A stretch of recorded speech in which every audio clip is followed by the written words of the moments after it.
नमस्कार, विद्या मंदिर में आपका स्वागत है। आज मैं आपको श्रृंगार रस की परिभाषा एवं उदाहरण बताऊंगी। श्रृंगार रस दो प्रकार के होते हैं, संयोग श्रृंगार तथा वियोग श्रृंगार। जब नायक और नायिका का मिलन का भाव दिखाया जाता है तो वहाँ पर संयोग श्रृंगार होता है, और जहाँ नायक और नायिका का मिलन नहीं होता बल्कि वो एक दूसरे से बिछुड़ जाते हैं, वहाँ वियोग श्रृंगार होता है। नायक और नायिका के यही प्रेम की जो भावना होती है वह ही इस श्रृंगार रस में रति नामक स्थायी भाव कहलाता है। जब नायक और नायिका के मन में संस्कार रूप से स्थित रति नामक स्थायी भाव का विभाव, अनुभाव तथा संचारी भाव से संयोग होता है तो वह श्रृंगार रस की दशा को प्राप्त होता है। श्रृंगार रस में स्थायी भाव रति होता है, विभाव, आलंबन विभाव नायक और नायिका तथा उद्दीपन विभाव आलंबन का सौंदर्य, मतलब नायक के और नायिका का जो सौंदर्य होता है वह उद्दीपन विभाव कहलाता है, तथा प्रकृति तथा रमणीय उपवन, वहाँ पर जो आसपास का सुंदर दृश्य है और वहाँ पर जो जिस बगीचे में नायक नायिका मिल रहे हैं वह सब जो है वह उद्दीपन विभाव कहलाता है। वसंत ऋतु, चांदनी रात, भ्रमर गुंजन और पक्षियों का कूजन आदि यह सब उद्दीपन विभाव है। अनुभाव, अवलोकन, स्पर्श, आलिंगन, कटाक्ष, अश्रु आदि, मतलब नायक नायिका एक दूसरे से गिले शिकवे करके आंसू बहा रहे हैं, यह सब अनुभाव हैं। तथा संचारी भाव हर्ष, जड़ता, निर्वेद, अभिलाषा, आशा, उन्माद, चपलता, स्मृति, रुदन, आवेग आदि यह सब संचारी भाव हैं। श्रृंगार रस के भेद। श्रृंगार रस के दो भेद हैं, संयोग श्रृंगार तथा वियोग श्रृंगार। वियोग श्रृंगार को विप्रलंब श्रृंगार भी कहते हैं। संयोग श्रृंगार नायक नायिका के पारस्परिक मिलन की दशा का वर्णन संयोग श्रृंगार कहलाता है। जिसमें नायक और नायिका का मिलन की दशा दिखाई जाती है वह संयोग श्रृंगार कहलाता है। उदाहरण देखिए, बतरस लालच लाल की मुरली धरी लुकाए, सोह करे बोहनी हंसे दैन कहे नहीं जाए।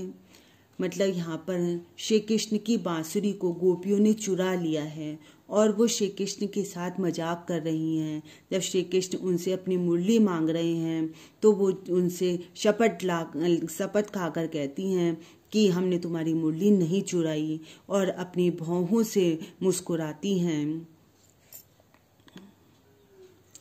स्पष्टीकरण, स्थायी भाव रति है तथा आलंबन विभाव श्री कृष्ण आलंबन विभाव है तथा नायिका आश्रय है।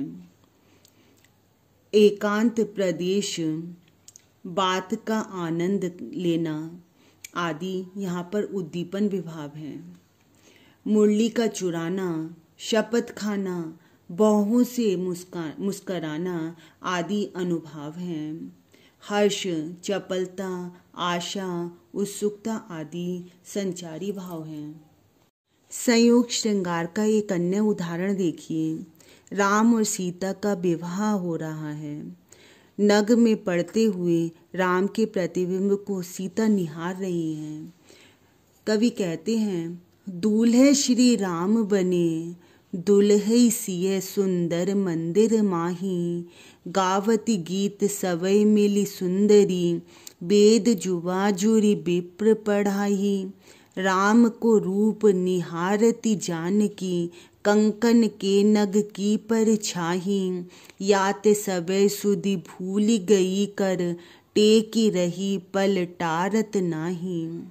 यहाँ पर स्थायी भाव रति है तथा राम आलंबन विभाव है, सीता आश्रय है। नग में पड़ने वाला राम का प्रतिबिंब उद्दीपन विभाव है। इस प्रतिबिंब को देखना, हाथ टेकना आदि अनुभाव हैं। तथा हर्ष एवं जड़ता संचारी भाव हैं। वियोग या विप्रलंब श्रृंगार। जब नायक और नायिका में अत्यधिक प्रेम होता है और उस प्रेम के बाद यदि वह बिछुड़ जाएं तो वह जो अवस्था होती है वही वियोग श्रृंगार रस कहलाता है। एक दूसरे के प्रेम में अनुरक्त नायक और नायिका के मिलन के अभाव में विरह अवस्था के वर्णन को वियोग या विप्रलंब श्रृंगार कहते हैं। उदाहरण देखिए। रेमन आज परीक्षा तेरी, सब अपना सौभाग्य मनावे, दरस परस निःश्रेयस पावे, उद्धारक चाहे तो आवे, यही रहे यह चेरे। स्पष्टीकरण। रति यहाँ पर स्थायी भाव है, यशोधरा आलम्बन विभाव है। उद्धारक गौतम के प्रति यह भावना कि वे चाहे तो आवे, यह उद्दीपन विभाव है। मन को समझाना और उद्बोधन यह अनुभाव है। मति, वितर्क तथा अमर्ष यह संचारी भाव है। एक अन्य उदाहरण देखिए। जायसी ने विरहणी नागमती के विरह का वर्णन करते हुए इस छंद में कहा है। तन मन सेज जरे अगि दाहू, सब कहे चंद भयउ मोहि राहू, चहु खंड लागे अंधियारा, जऊ घर नाही कंत पियारा। स्पष्टीकरण। यहाँ पर रति स्थायी भाव है, रतन सेन आलम्बन विभाव है तथा नागमती आश्रय है। सेज चंद्रमा उद्दीपन विभाव है। अश्रु, मूर्छा, रुदन अनुभाव हैं। स्मृति, चपलता, आवेग, उन्माद, विषाद, दैन्य आदि संचारी भाव हैं। मुझे उम्मीद है आपको श्रृंगार रस, संयोग श्रृंगार तथा वियोग श्रृंगार अच्छी प्रकार से समझ में आए होंगे। आप इसी प्रकार से मेरी वीडियोस देखते रहिए, इन्हें लाइक शेयर करते रहिए और यदि अभी भी सब्सक्राइब नहीं किया है तो जल्दी ही इसे सब्सक्राइब कीजिए। धन्यवाद।